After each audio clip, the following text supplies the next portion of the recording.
প্রাচীন ঐতিহ্য ও প্রত্নতাত্ত্বিক নিদর্শনের কেন্দ্রভূমি নাটোর জেলা। নাটোর জেলার অনেক ঐতিহাসিক নিদর্শনের মধ্যে উল্লেখযোগ্য হচ্ছে রানী ভবানীর স্মৃতি বিজড়িত নাটোর রাজবাড়ি।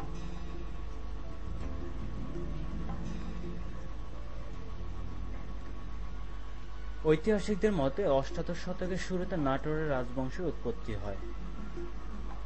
উত্তরবঙ্গের জমিদারদের মধ্যে নাটোর রাজবংশের মান মর্যাদা, ঐতিহ্য, জনহিতকর কাজে ও বিষয় সম্পত্তিতে অগ্রগণ্য ছিলেন।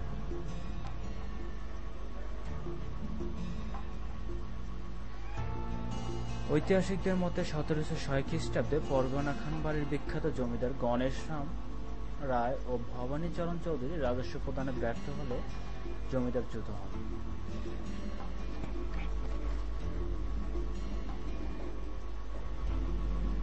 দেওয়ান রঘুচন্দন উক্ত পরগনা নিজ ভ্রাতা রামজীবনের নামে বন্দোবস্ত করেন।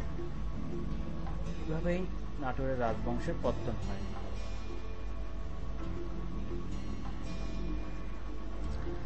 রাজা রামজীবন নাটোরের রাজবংশের প্রথম রাজা হিসেবে প্রতিষ্ঠা লাভ করেন 1706 খ্রিস্টাব্দে মতান্তরে 1710 খ্রিস্টাব্দে।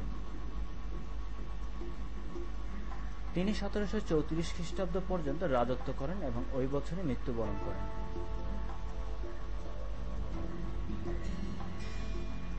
রাজা রামজীবনের মৃত্যুর পর তার দত্তক পুত্র রামকান্ত নাটোরের রাজা হন। উল্লেখ্য যে রাজা রামজীবনের সময় থেকে দেওয়ান দয়রাম নাটোরের জমিদারি তত্ত্বাবধান করতেন। 1730 খ্রিস্টাব্দে রানী ভবানীর সাথে রামকান্তের বিবাহ হয়। 1748 খ্রিস্টাব্দে রাজা রামকান্তের মৃত্যুর পর নবাব আলীবর্দী খান ভবীরমণির উপর ওই জমিদারি পরিচালনার ভার অর্পণ করেন। জানা যায় এই মহিষী নারী বগুড়া জেলার আদমদিঘির ছাতিনা গ্রামে বাংলা 1122 সালে জন্মগ্রহণ করেন। তার পিতার নাম ছিল আত্মারাম চৌধুরী, মাতার নাম ছিল জয় দুর্গা। রানী ভবানীর রাজত্ব কালে নাটোর জমিদারের ব্যাপক বিস্তার লাভ করে। বর্তমান রাজশাহী, পাবনা, বগুড়া, কুষ্টিয়া, যশোর, রংপুর এবং ভারতের পশ্চিমবঙ্গের মুর্শিদাবাদ, মেরুন, মালিদহ ইত্যাদি জেলা ব্যাপক বিস্তৃতি লাভ করে। অর্ধেক বঙ্গের রাজত্ব করতেন রানী ভবানী, তাই তাকে বলা হতো অর্ধেক বঙ্গেশ্বরী।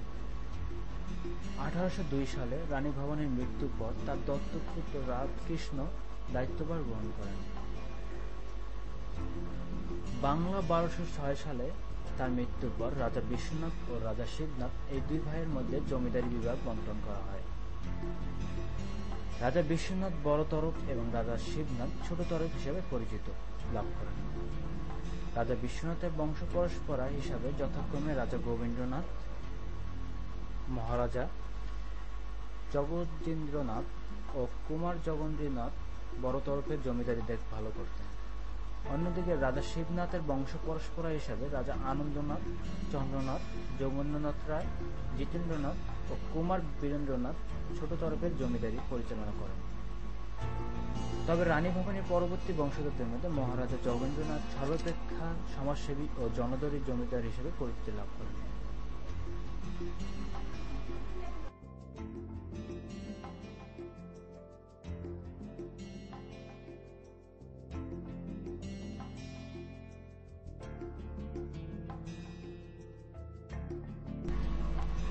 বর্তমানে নাটোরের রাজবাড়িটি শহরের কেন্দ্রস্থল কিংবদন্তি কাহিনী ও স্মৃতি বিজড়িত হয়ে আছে।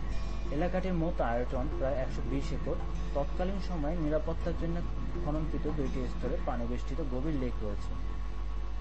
এছাড়াও মোট 5টি ছোট বড় আকারের পুকুর রয়েছে।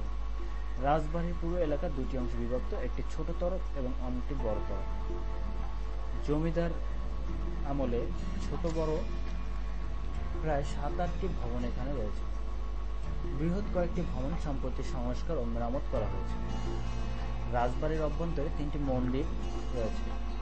বিশাল রাজবাড়ির জলবেষ্টিত পরিখা, পুকুর, বিভিন্ন ধরনের গাছপালা ও নিরিবিলি পরিবেশ এবং সেই সাথে এর ঐতিহাসিক ও প্রাকৃতিক পরিবেশে এই রাজবাড়ির প্রধান আকর্ষণ। যে কোনো পর্যটককে আকর্ষণ করবে এই নাটোরের রাজবাড়িটি।